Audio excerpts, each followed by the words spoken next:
mis queridos colegas del postdoctorado en salud colectiva. Estamos casi a fases finales de terminar este año que ha sido turbulento y que también ha sido de alguna otra manera muy gratificante. Y el día de hoy vamos a iniciar con el módulo de género y salud.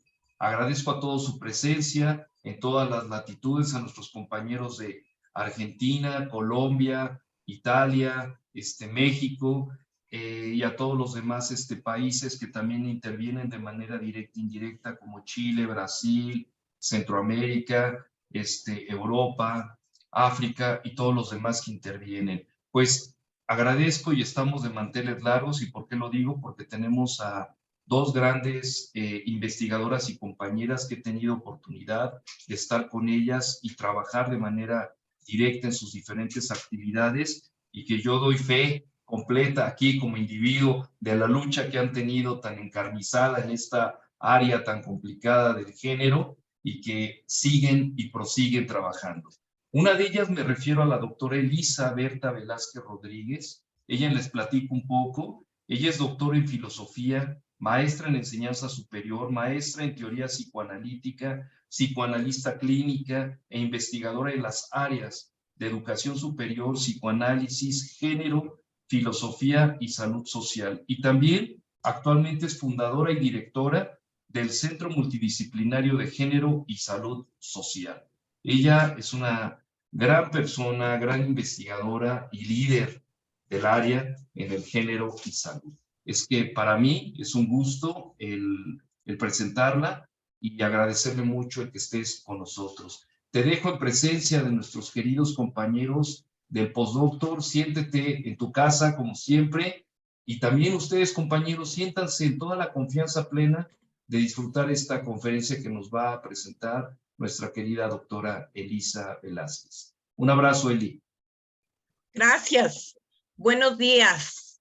Es un gusto compartir con todos ustedes en este postdoctorado en salud colectiva en el que nos honramos colaborar. Y justamente el problema de la salud en las mujeres es una interrogante que me ha llevado a redactar algunas líneas que quiero compartirles. El trabajo que les voy a presentar se llama El saber médico sobre el cuerpo femenino, precisamente considerando que hay todo un aparato de saberes respecto a la mujer. Y por qué no decirlo, también es una línea de los estudios de género, porque de repente se piensa que el género es feminismo, y un feminismo soterrado que viene de los impulsos más oscuros. Y no. El saber médico es una línea de investigación en los estudios de género y sobre todo el cuerpo femenino. El cuerpo que se ha pensado que simplemente es una máquina desde el pensamiento de René Descartes, siglo XVI, y la fundación ideológica y científica que hace Descartes es que se piensa que el cuerpo es una máquina, por lo tanto se descompone y pues hay que arreglarlo cuando se descompone, como si fuera un aparato o un coche. Con esa tendencia se va recorriendo históricamente el manejo de los problemas de las mujeres. Y se piensa que la mujer simplemente es un ser un poco extraño al que hay que dominar. ¿Cuándo sucede este pensamiento? Pues quizá desde el siglo XIV, cuando sucede todo este evento desafortunado por muchos siglos de la Edad Media, donde a las mujeres se les acusa de brujas. Y precisamente la pregunta es, ¿por qué son brujas? ¿Por qué se les llamó brujas? Pues porque utilizaban su subjetividad. Ese era el gran pecado y el gran conflicto que se tenía en términos de saber quién era la mujer. Posteriormente, después de la quema de brujas, después de todos los autos que hay y que dan constancia de la intervención de los monteros de brujas, que eran los cazadores de brujas, pues existe un libro impresionante que se llama el Malleus Maleficarum.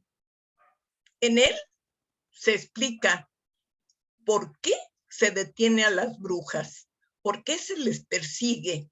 Y uno de los fundamentos más interesantes que podemos encontrar en sus hallazgos es que decían que la mujer tiene que ver con el demonio y sobre todo con el semen del demonio. Entonces, las mujeres, simplemente por ser mujeres, eran motivo de tentación lujuriosa, donde exponían su sexualidad y eran condenadas por el uso de esta sexualidad. Bueno, entonces, en ese sentido, quiero decirles que el saber sobre el cuerpo femenino se construyó desde el momento histórico y mítico en que se diferenciaron los géneros. Cuando lo masculino tomó conciencia de lo femenino como diferencia. Y entonces se registró el hurto y arrebato de las pertenencias de la naturaleza y las propiedades culturales de las mujeres. Porque no olvidemos que en el tiempo arcaico, en Babilonia, en Siria, las mujeres eran diosas muy respetadas.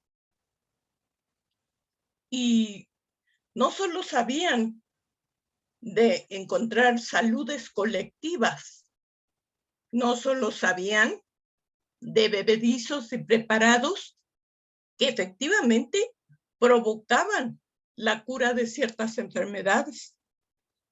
Todo esto fue observado, según la mitología, y fue observado por los hombres. Y entonces los hombres dijeron, las derrocaremos de esta hegemonía de sapiencia sobre la salud. Entonces es ahí cuando el poder construye imaginarios donde está depositada la esencia femenina. Y con más precisión, el imaginario es un campo que proviene de una extensión semántica y conceptual que genera la producción de las imágenes.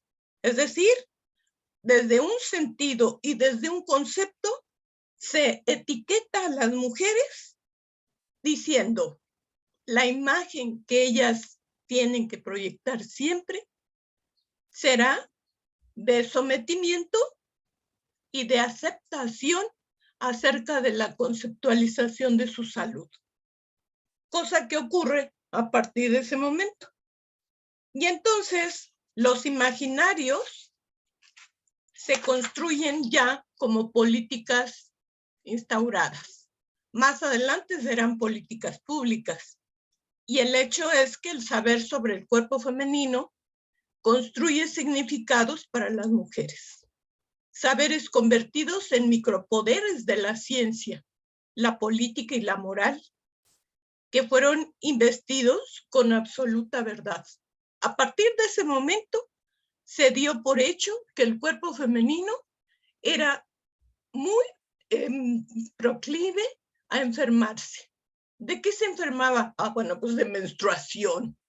La menstruación es una cosa muy fea para esta mentalidad de imaginarios, porque es el desecho seguramente de seres malignos y que coinciden con un enigma donde no se sabe por qué la mujer arroja sangre y no muere, que esa era la pregunta. Es que estas mujeres son hechiceras porque arrojan sangre cada mes y no mueren. Bueno, después pasa que la ciencia empieza a investigar ya para el siglo XVI y XVII y llegan a otras interesantes verdades, como que la menstruación es causa de que la mujer sea débil, muy débil, y entonces a partir de ese momento se le significa como el sexo débil. Entonces, lo que vamos rastreando es cómo la sexualidad determina ser. Por ejemplo, para la psiquiatría del siglo XIX, termina pensando que la mujer es una loca, una desviada, una insatisfecha sexual, una histérica, una bruja o una santa. Porque qué curioso, las santas no se quedaron de lado de las etiquetas de locas. Porque si bien se entiende que las brujas tenían que ver con el demonio, pues resulta que las santas también tenían que ver con ángeles malévolos que se infiltraban en sus calabozos. Que fue el caso de una monja italiana que se llama Calini. Entonces, la pregunta sigue siendo, ¿y entonces qué es el cuerpo femenino? ¿Es el receptáculo del demonio? ¿Es el receptáculo de ángeles extraños que juegan luchas contrarias a Dios? ¿O el cuerpo aloja una mente desviada de una insatisfecha sexual? ¿O el cuerpo es la muestra de la locura? Esta pregunta de qué es el cuerpo femenino se ha deslizado en torno a lo real del cuerpo. No, claro. Él me dice, eso lo... Perdón. Entonces, se piensa, fíjense, que es un saco con ventanas que miran, sienten y por donde se introducen objetos extraños a su materialidad. Ventanas que se convierten en agujeros por los cuales transitan los fantasmas del sufrimiento, vaporosos olores y las excrescencias de intestinos y corazón. Pero también por estas ventanas se asoma, las ventanas del cuerpo se asoman las frustraciones y deseos no satisfechos de largas caminatas en las que se tejen historias de encuentros con el horror externo y desencuentros con el sí mismo. Es decir, la mujer queda vulnerada a partir de estas definiciones que no solo son el abuso del poder, sino que es el abuso del poder médico. De tal forma que hoy en día que las mujeres asistimos a la consulta ordinaria de primer nivel, somos violentadas en nuestro trato, en el abordaje de nuestro dolor o sufrimiento que refiere al cuerpo. Y entonces la pregunta es, ¿qué tengo, doctor? ¿Por qué me siento tan mal?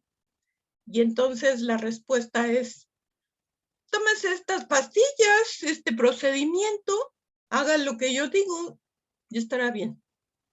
Pero es decir, no hay respuesta a la pregunta, no hay respuesta al cuerpo que refiere el sí mismo. Entonces, por eso digo que se tejen historias de encuentros con el horror externo y sobre todo un desencuentro para sí mismo. Digo yo algo que a mí me gusta. El cuerpo es un papiro cuyos jeroglíficos fueron escritos por el deseo de otros, con grafos que hacen marcas en la memoria y en el propio cuerpo. Aunque no se vea sobre nuestra piel, en un sentido ordinario, nuestra piel refleja esos jeroglíficos que fueron tatuados por el deseo del otro. ¿Cómo es eso? En psicoanálisis se comprende que nosotros no podemos decir, yo soy Elisaberta. No, alguien me nombró en otro momento de mi vida, al principio de mi vida. Ese otro es el que da cuenta de sí, del sí de aquel que ha sido nombrado, ¿no? Entonces, no podemos creer que nosotros llegamos a una personalidad o a una identidad desde la propia voluntad o la propia elección. No, somos nombrados sobre todo en la infancia. Así que en la infancia se determina por ese nombre la ruta y el camino del cuerpo femenino. Cuando nace una niña, se dice, ah, es una niña. Pues moralmente, qué pena porque es un ser que va a sufrir, que le toca obedecer y bueno, pues no hay mucho que esperar de esa niña, ¿no? Entonces dicen en algunas regiones de nuestro pueblo, aquí en México.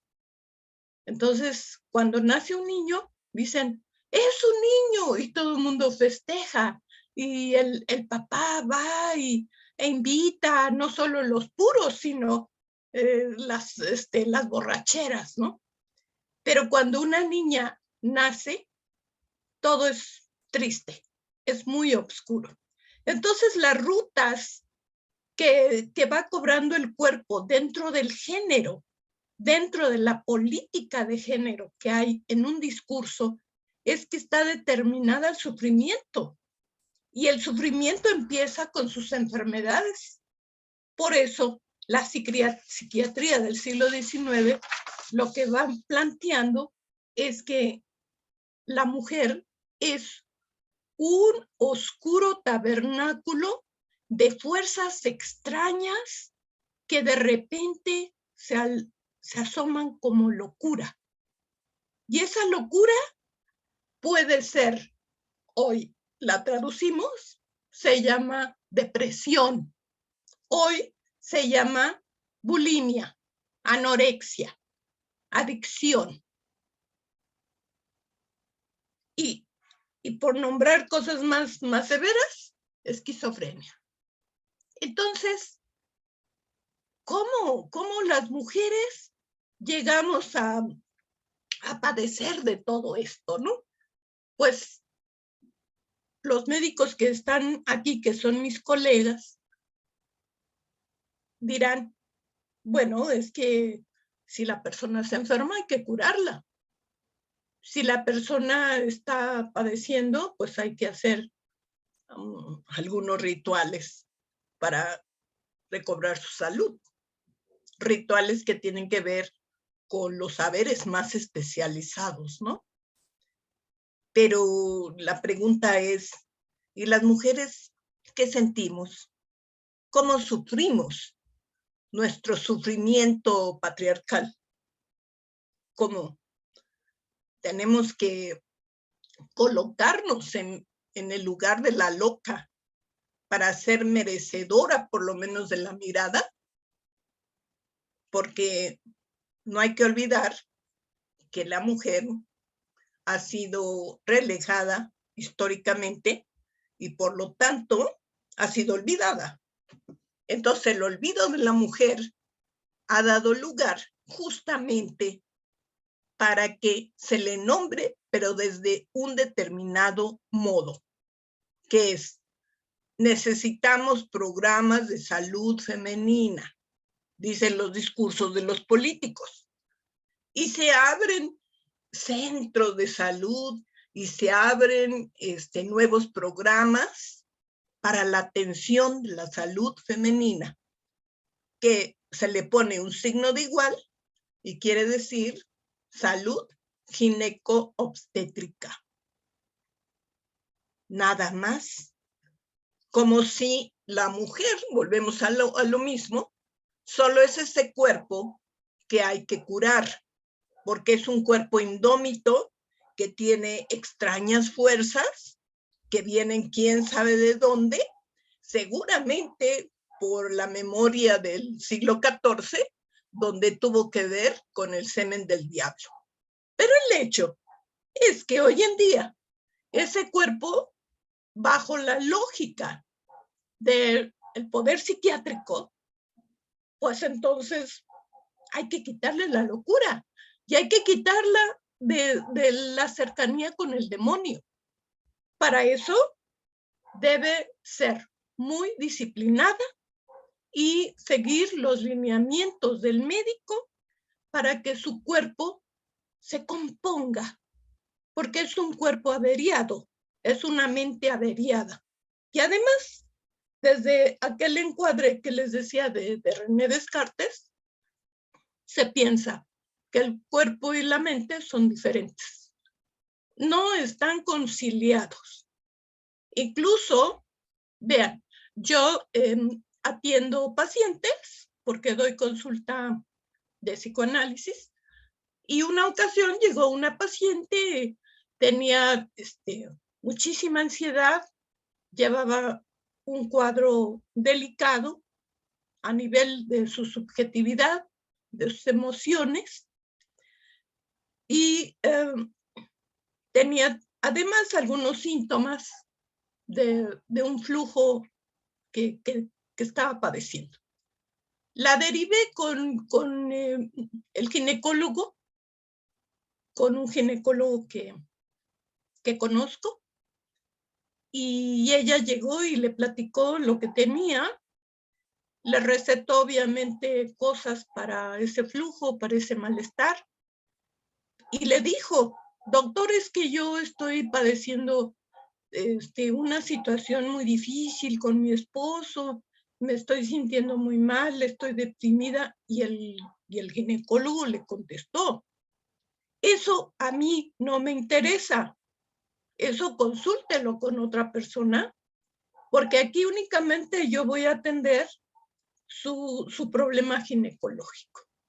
Entonces, compañeros, realmente esto es grave y escandaloso, de tal forma que nosotros que somos estudiosos de la salud, y en este caso la salud femenina, podamos contestar de esa manera a una persona que lleva un sufrimiento y que está entreverada la situación emocional con la situación del cuerpo. Entonces el cuerpo no es una entidad aislada de la mente. El cuerpo está determinado por el onirismo, por los recuerdos, por la memoria de la vida personal. Eso es el cuerpo. Por eso digo yo que el cuerpo es un papiro donde hemos hecho tatuajes, donde hemos hecho escrituras y que necesariamente otros hicieron escrituras de nosotros, ¿no? Pues en ese sentido, hoy que pensamos en estos vicios del encuadre psiquiátrico, entonces nos hallamos con la obsesión de la mirada. Patriarcalmente, la mirada se vuelve obsesión. Y además, no solo se aborda el cuerpo como una máquina, sino como una imagen, lo cual resulta más complicado, porque quiere decir que hay un ojo vigilante para la mujer.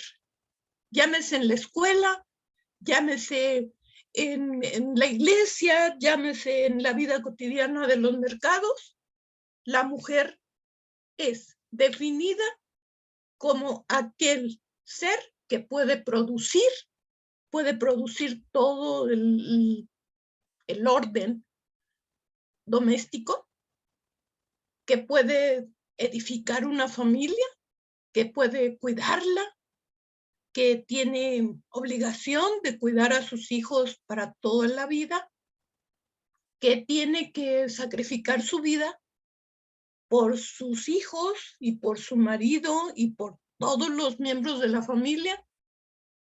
Y si tiene oportunidad de trabajar, como nosotras las mujeres que trabajamos en las universidades, de todos modos tenemos que hacer el trabajo anterior. De todos modos. Después de una gran ponencia, toca lavar los trastes.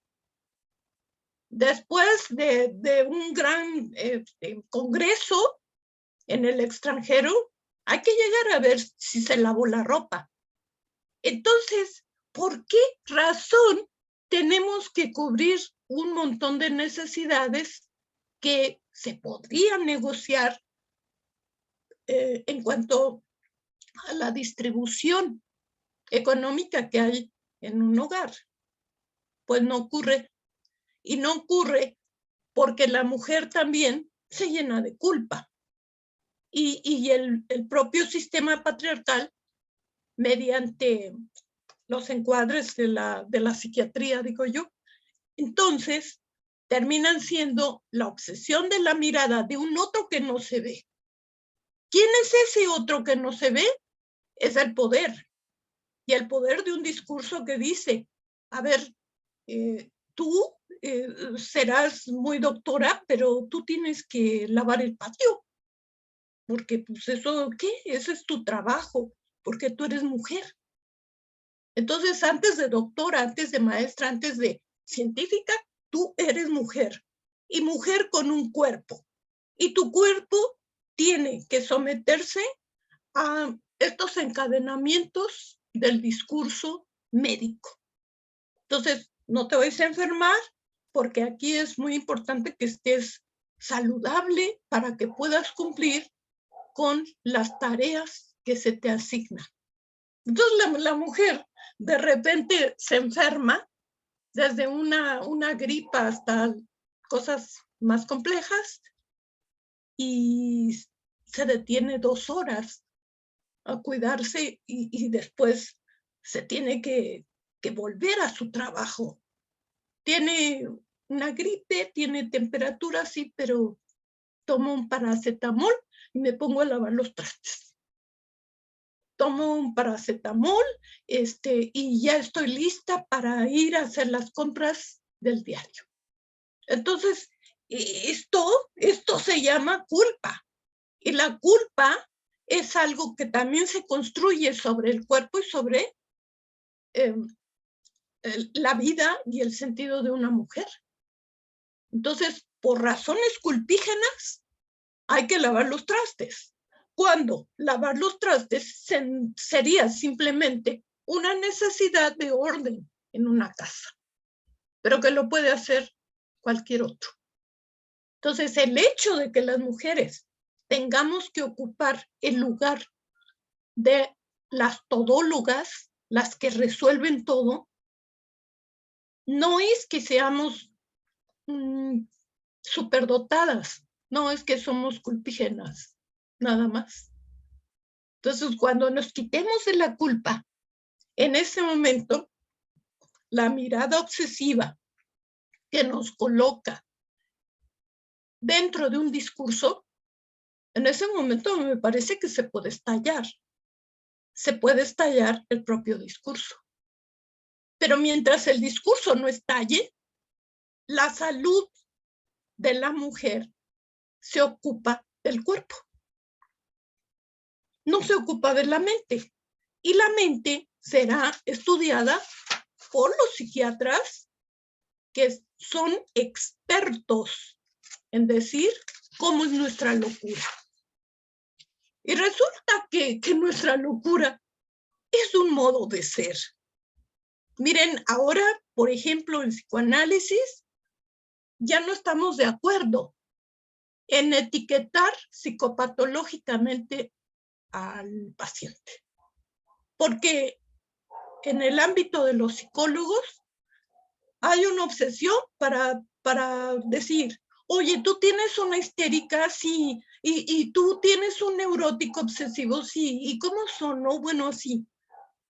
Entonces, ¿qué necesidad tiene el paciente de ser etiquetado de esa manera tan violenta que hace la psicopatología? Ahora lo que queremos en una nueva cruzada psicoanalítica es despsicopatolizar a nuestro discurso.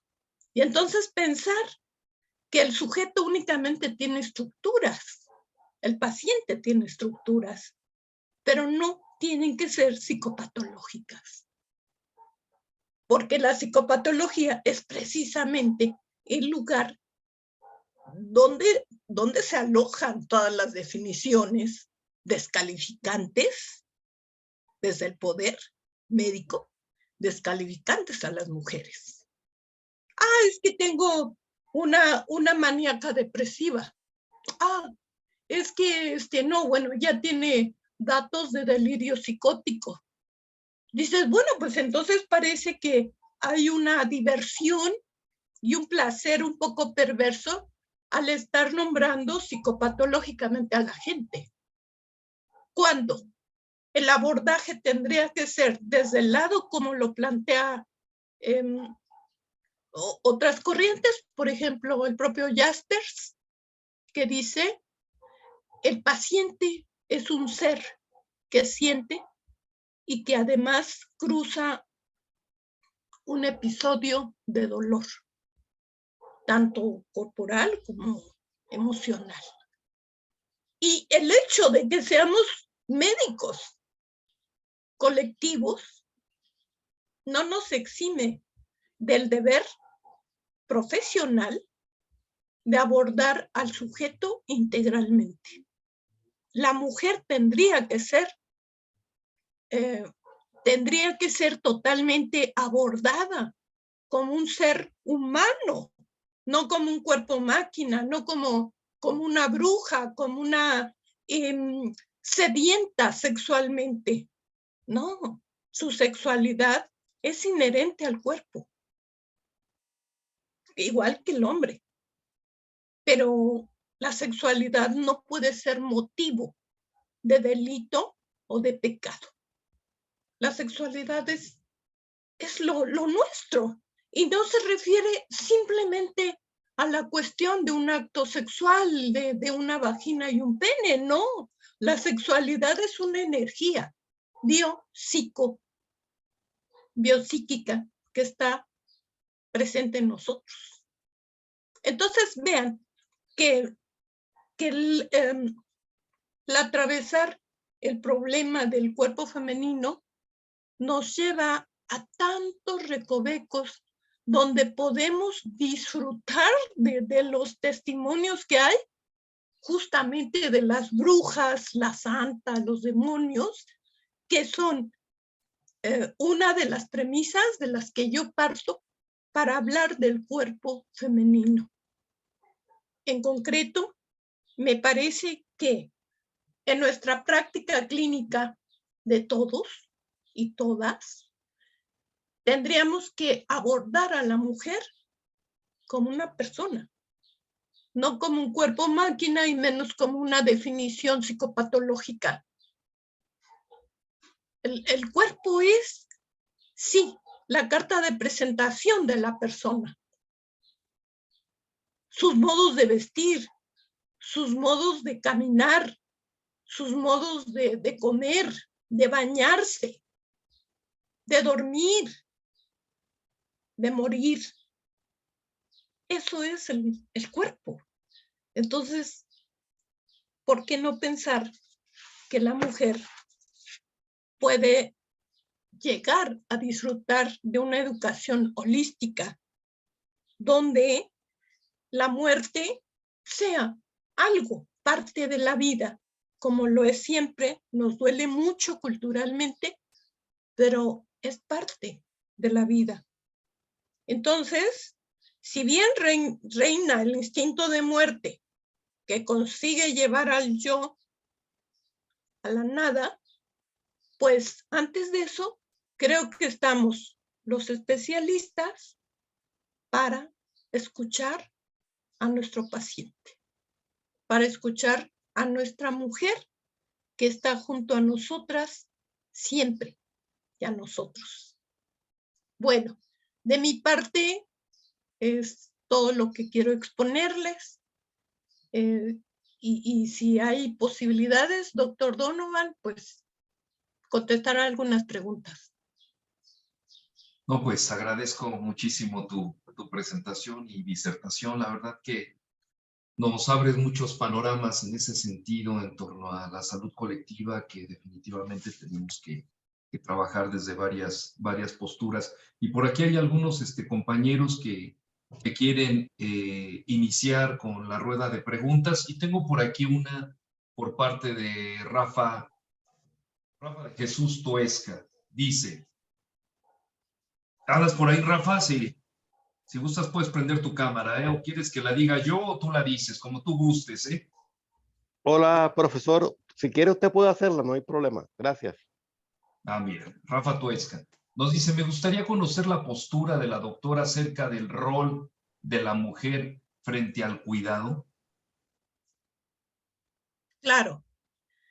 Bueno, ocurre que también se ha pensado que como la mujer tiene mucho que ver con el espacio doméstico, pues debe ser una buena cuidadora. Precisamente de ahí sale la idea de la enfermera. Antiguamente solo había puras enfermeras, no había enfermeros. Entonces la tarea del cuidado se le daba a ella.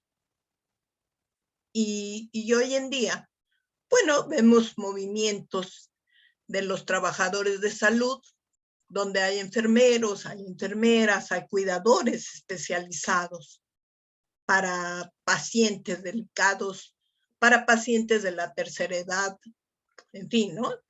Pero el hecho de ser cuidador no me parece que sea una esencia femenina.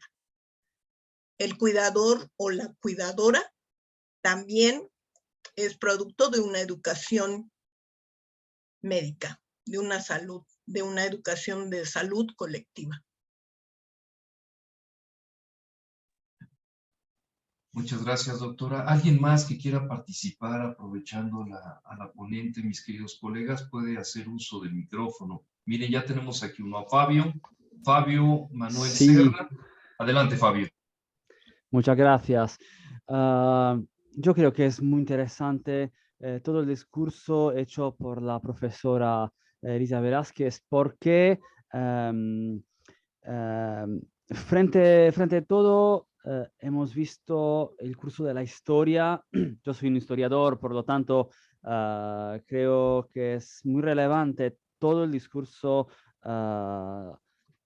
por el cual puedo simplemente ofrecer mis felicitaciones a la profesora, porque verdad que el percurso de la mujer en la historia actualmente ha influenciado muchísimo todo el estado de la cuestión, también sobre la salud colectiva y la salud individual de cada mujer.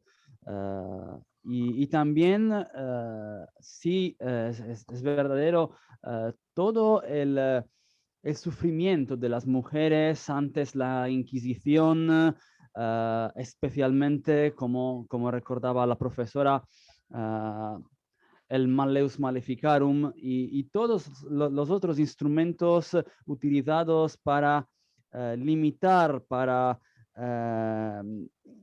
oprimir el pensamiento de cada mujer en su libertad. Y esto actualmente se refleja en nuestra sociedad. Es muy interesante. Muchísimas gracias, profesor. Gracias. Gracias, Fabio. Continuamos con la doctora Marisela Carmona. Adelante, doctora Marisela. Muchas gracias, buenos días a todos. Muchísimas gracias, doctora Elisa, por este especial momento de reflexión. Yo creo que muchas de nosotras pues nos pusimos el saco, nos vimos reflejadas en situaciones diarias.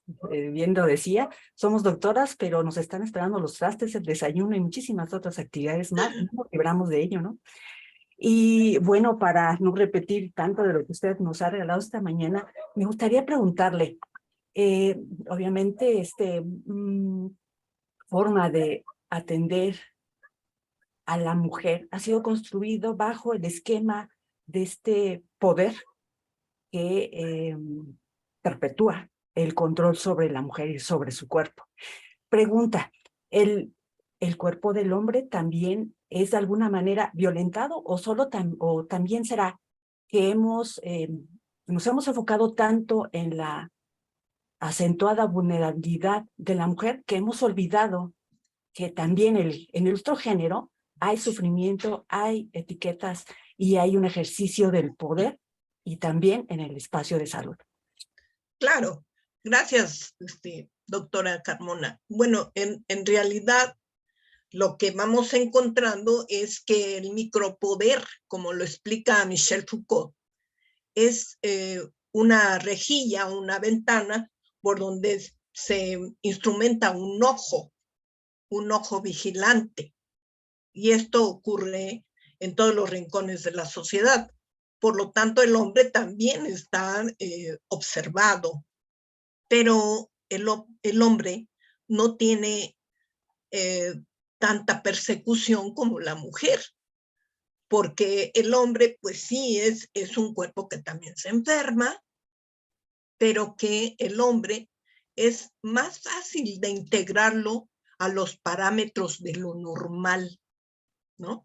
Y en cambio, las mujeres somos tan extrañas, tan enigmáticas, que no alcanzamos el estatuto de normalidad nunca. Por eso, la obsesión de la mirada médica es con el cuerpo de la mujer, especialmente, me parece. Muchísimas gracias, doctora. Gracias, doctora Marisela. A continuación pasaremos con la doctora María Beatriz Taboada. Adelante, mi querida colega, por favor. Hola, buenos días a todos. Un gusto escucharla y como dice aquí Marisela, en partes me sentía reflejada.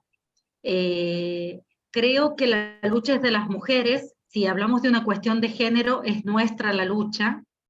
Y que la historia está plagada y sigue llena de ejemplos donde tenemos que seguir luchando. Y aquí apunta mi pregunta. Una tiene que ver con la formación, porque cuando ponías el ejemplo de que el ginecólogo te dice, no, eso te va a atender otra persona, yo me siento tocada porque yo hago medicina general y me desempeño como médico rural. Entonces tengo que ver todo, no me puedo dar el lujo de destratar a una persona y decirle eso te va a ver otro especialista. Entonces, mi pregunta apunta a esto, Elisa. ¿Cómo ves vos la educación y la formación médica y en ciencias de la salud que estamos formando este tipo de profesionales? O sea, ¿qué nos está pasando? Porque esto ya lo sabemos. La mayoría de los que estamos aquí, de la generación nuestra, ¿sí?, que tenemos más de 35 seguro lo que estamos, y en el caso mío tengo 50 años, ya lo hemos vivido y lo hemos sufrido como estudiantes de medicina en mi caso. Entonces, ¿qué está pasando con la formación, con la educación? ¿Cómo lo verías vos y a su vez qué propuestas harías que nosotros podamos llegar a llevarlas a donde estamos insertados, tanto en la atención médica como en la docencia universitaria? Sí, gracias, doctora Beatriz. Bueno, les contaré una anécdota. Hace un tiempo fui a dar un taller curso con médicos de la ENEP o la FES Iztacala de la UNAM. La invitación era que yo hablara de hermenéutica, justamente como esta capacidad de interpretación del otro, y entonces ligar la filosofía con la medicina. esa era la invitación que me hicieron. Yo acepté y cuando llegué al auditorio me encontré con los médicos más afamados de ese momento, gastroenterólogos, ginecólogos, pediatras, etcétera, ¿no? Eran los especialistas de los especialistas. Y entonces yo llegué y dije, yo voy a hablar de hermenéutica. Y me dijeron, pero ¿cómo para qué? Bueno, el principal punto que yo llevé fue la escucha del otro. Fue un eje rector de mi taller. Y tuve la sorpresa de escucharlos y decían ellos, bueno, es que si alguien llega con un problema digestivo, pues se va con el gastro. Si uno tiene un problema con un niño que tenga fiebres, pues se va con el pediatra. Entonces empezaron ellos a externar su lógica de cómo habían sido educados en salud, ¿no? En medicina. Pero lo grave, déjenme decirles, colegas, es que ellos eran los maestros de la carrera. Por lo tanto, ¿cómo educaban a sus estudiantes? Porque el problema ya no es, bueno, sí, ahí están los doctores especializados, pero resulta que son los maestros de los chavos que están estudiando medicina. Y esos chavos que estudian medicina van a repetir el esquema de sentirse dioses, de sentirse absolutos en la verdad del cuerpo y el dolor. Y entonces los estudiantes aprenden de sus profesores. Por lo tanto, la reproducción formativa es horrorosa. Horrorosa porque entonces parece que no hubiera posibilidad de romper el esquema de tal forma que si el maestro de 60 o 70 años, que es gastro y que está acostumbrado a que sus intervenciones son de 10, son perfectas, pues el alumno también tendrá que ser así según lo que van planteando ellos.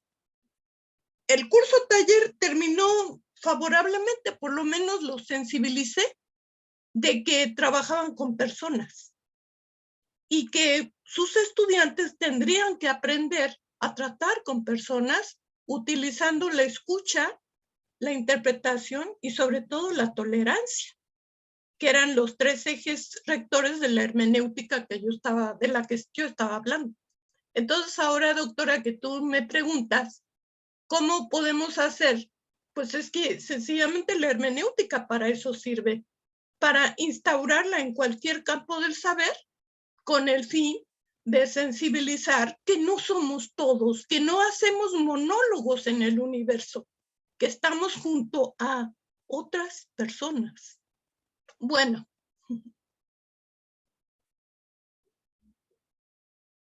Muchas gracias.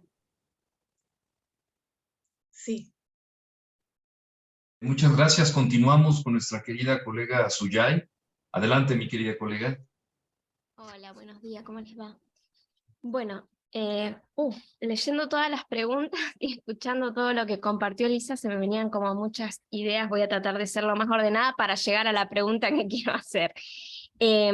Por un lado, me parecía súper interesante lo que planteaba Elisa en relación, bueno, ¿no? a la transición del modo de producción feudal al capitalismo y el rol que tuvo la casa de brujas, en cómo fue determinando, ¿no? la función social de las mujeres en este espacio doméstico, en tanto la función de reproducción, ¿no? No solo parir trabajadores y trabajadoras, sino también hacerse cargo de lo que hoy llamamos las tareas de cuidado, ¿no?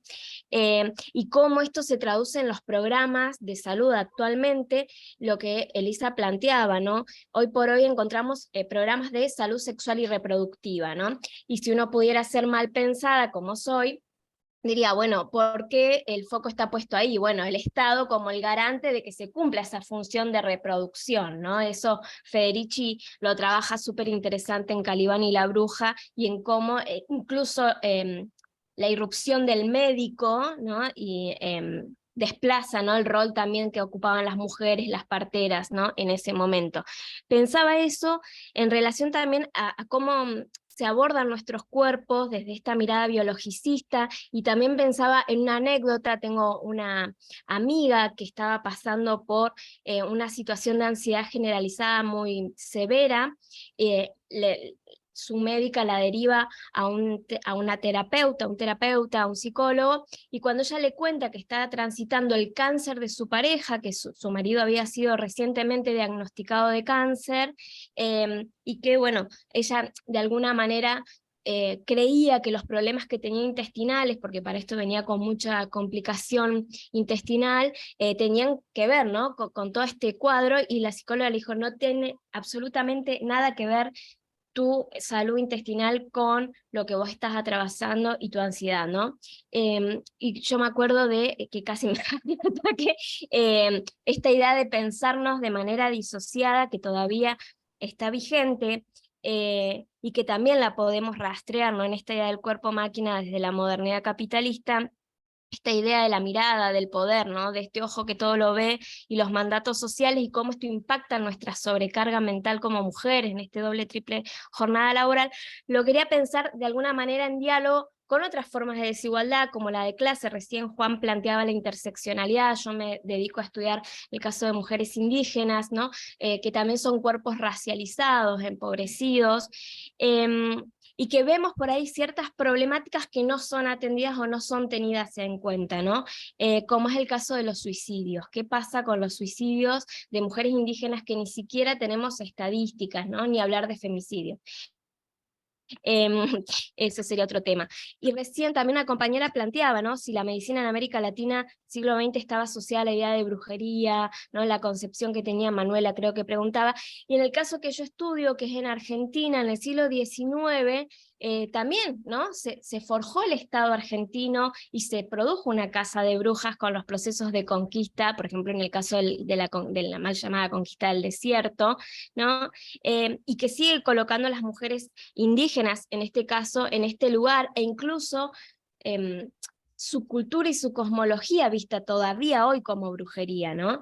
Y por otro lado, las masculinidades, ¿no?, lo que planteaban recién los compañeros, cómo este orden de géneros patriarcal también tiene un impacto en los cuerpos de los varones, y en el acceso a la salud, ¿no?, esta masculinidad hegemónica que muchas veces es un obstáculo para el acceso a la salud, ¿no?, el macho que se la banca. Lo vemos acá en esta zona con la industria petrolera, por ejemplo, ¿no? Trabajos forzados, no mostrar debilidad, incluso no ir a hacerme controles porque eso es signo de feminidad de alguna manera, cómo es un obstáculo. Pero, sin embargo, como en el caso de los suicidios, que es a donde va mi pregunta, sí se ve como cierto foco y cierta atención, ¿no? Por lo menos en pandemia y pospandemia, vamos a decir, en este último tiempo. Por ahí la pregunta iba, ¿cómo veían usted, Elisa, la cuestión de género, las relaciones de género, en relación justamente a los suicidios en estos tiempos donde estamos viendo que la salud mental, ¿no?, nos está encendiendo muchas alarmas a escala global, me atrevo a decir, ¿no? Eso, Sí, gracias. sí, gracias, Suya. Bueno, a mí me parece que los suicidios, que estadísticamente dicen que hay más en los hombres, a mí me parece que no. Las mujeres se suicidan porque ya no encuentran un sentido de vida ante la opresión. O sea, la opresión poderosa del Estado y del discurso patriarcal termina con la vida de las mujeres, de tal manera que hay mujeres que caminan por el mundo, que se ven sanas y saludables, pero están destrozadas por dentro. ¿Por qué están destrozadas por dentro? Porque fueron olvidadas, como decía yo en la plática, ¿no? El olvido de la mujer le lleva al sometimiento de un aquí y ahora, donde no ande pensando cosas que no son del aquí y el ahora, y entonces eso coincide con un vacío. Entonces la mujer, al vivir un vacío, está prácticamente muerta. Lo único que le falta es declararse muerta con un suicidio. Pero el caso de las mujeres indígenas, por ejemplo, de los pueblos originarios, esas mujeres, ¿quién las escucha? ¿Quiénes? ¿Quiénes? Porque siquiera nosotras en el medio urbano levantamos la voz y luchamos desde cualquier trinchera, pero hay muchísimas mujeres olvidadas en los rincones de sus pueblos o de sus casas que no tienen manera de decir, aquí yo existo. Y ese es el gran problema que hemos tratado en teoría del género, cómo la mujer no tiene palabra, porque esa palabra ha sido borrada, ha sido soterrada. Y entonces está cambiada por la palabra de lo masculino. Quien tiene las verdades es lo masculino. Quien tiene los fantasmas es lo femenino. Entonces, mientras nosotras transitemos por el mundo como portavoces del vacío y de los fantasmas, pues entonces no hay liberación para la mujer. Y estos discursos exóticos que exhibe el poder de que ya las mujeres ya son legisladoras, las mujeres son funcionarias, las mujeres son empresarias, son parte del engaño del patriarcado. Por eso el suicidio es más que darse un balazo. El suicidio es una historia de muerte silenciosa de las mujeres. Me parece. Muchas gracias, Elisa. Gracias, Suyay. Pasemos con nuestro querido colega Olguet. Adelante, por favor, colega. Tu micrófono, ahí está, listo. Gracias, mis estimados compañeros. Reciban un saludo cordial de acá desde Ecuador. He estado atendiendo muy cuidadosamente en todos los pensamientos, en especial y la parte filosófica, psicológica, salud mental. El trabajo en el que yo estoy prácticamente dedicado al 100%, se trata sobre el estado mental de la mujer, precisamente en base a toda esta violencia de género a nivel social, cultural. Y lo interesante dentro de la salud que nosotros estamos topando en la salud social y reproductiva, analicemos, o me gustaría que analicemos y piense y que nos ayude nuestra compañera Elisa, el pensamiento que estamos observando cada vez más creciente de la mujer o la madre soltera, perdón. Acá en Ecuador estamos realizando un estudio sobre la madre soltera por elección. Entonces, mujeres que prácticamente han dicho alto a una serie de explotación y criterios de género basados exclusivamente en la violencia, y han dicho basta, y ellas por sí solas forman un grupo ya especial de mujeres que ellas deciden cuándo tener un hijo, cómo criarlos, y prácticamente el patriarcado en esta parte exclusivamente de la reproducción deja de tener importancia. Y es la mujer la que toma la decisión en el momento necesario y en el momento exacto. Generalmente esto se está dando más a nivel de las áreas que tienen un alcance o un acercamiento más de tipo cultural, por así decirlo, académico, ¿sí? Entonces son más las universitarias, son más las personas que tienen una carrera o tienen una solvencia económica como para poder centrarse en este tipo de madre. Pero a mí me gustaría que nos ayudes en ese pensamiento de entender o ver a la mujer como ya una persona que dice alto a tanta violencia y se refugia en esta parte de ser madre, exige su derecho y ella quiere manejarlo de acuerdo a su posición. Me gustaría que me des una idea como para poder dar un enfoque diferente a mi trabajo, mi estimada Elisa.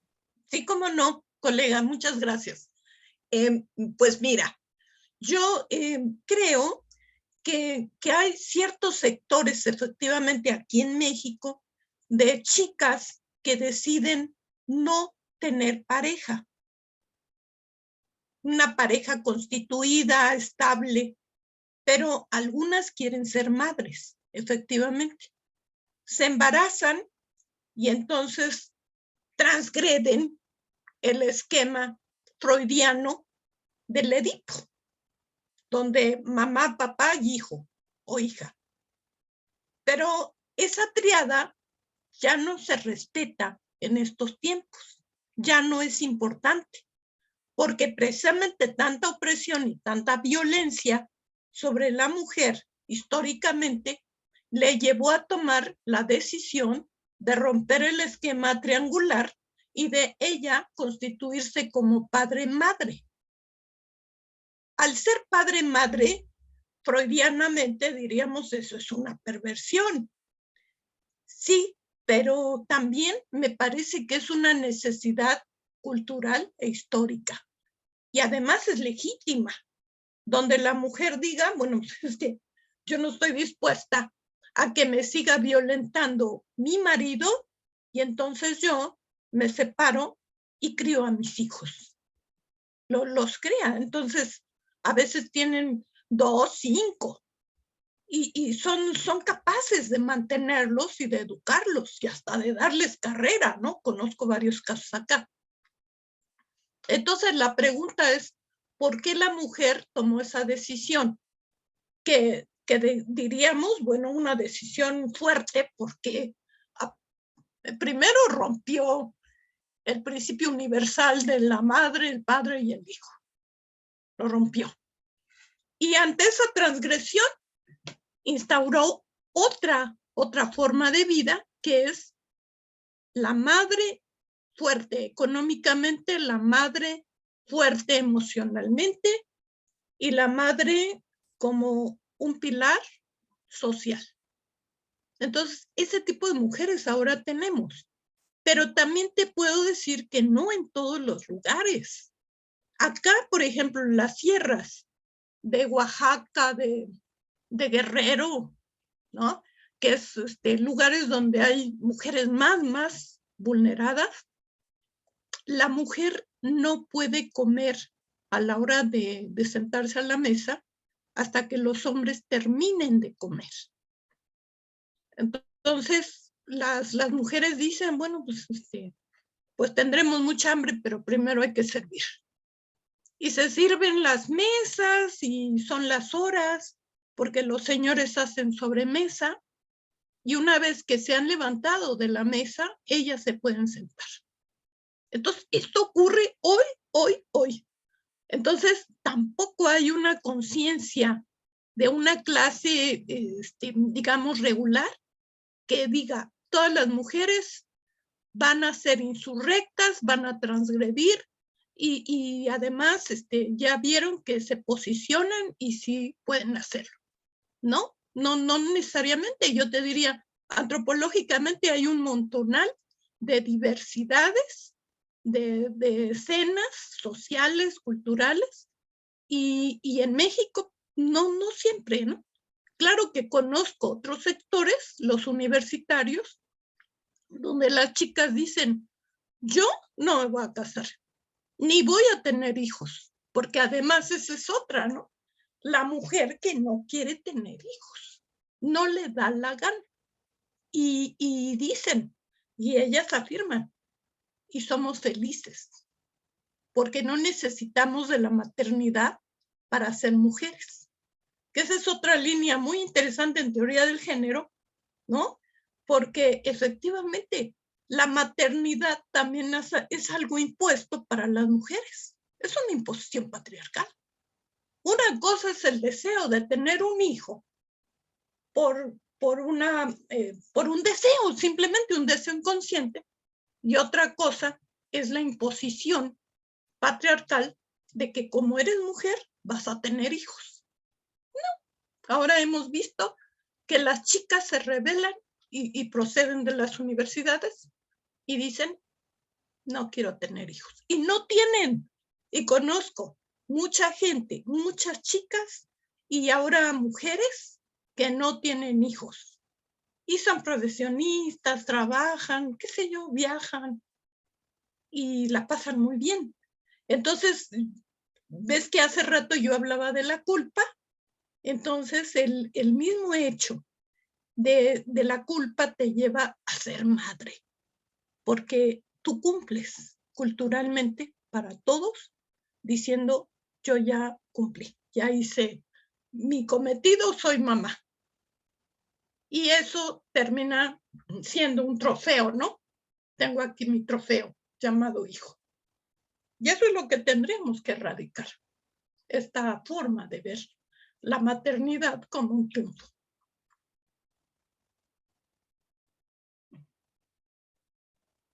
Muchísimas gracias, Elisa. Pues bueno, mis queridos compañeros, voy a dar continuidad a las actividades del día de hoy. Y pues, Elisa, algunas palabras de cierre que quisieras darnos, de favor, te lo agradecería mucho. Claro, claro, colega. Bueno, pues para mí ha sido encantador estar aquí con todos ustedes, colegas. Los conozco por el WhatsApp, porque ahí luego nos decimos cosas como qué bueno que algo pasó con el doctor Percy en Perú y cosas así, ¿no? Pero nunca había tenido contacto con todos ustedes. Me alegra mucho y espero que sigamos trabajando juntos, ¿no? Porque yo creo que hay líneas de investigación que yo he tocado hoy que han sido de interés para ustedes y yo estoy abierta a colaborar en cualquier proyecto que alguno de ustedes me pueda invitar. Estoy a sus órdenes, muchísimas gracias y yo sigo con los temas de la salud femenina porque pues a eso es a lo que hoy estoy abocada. Muchas gracias.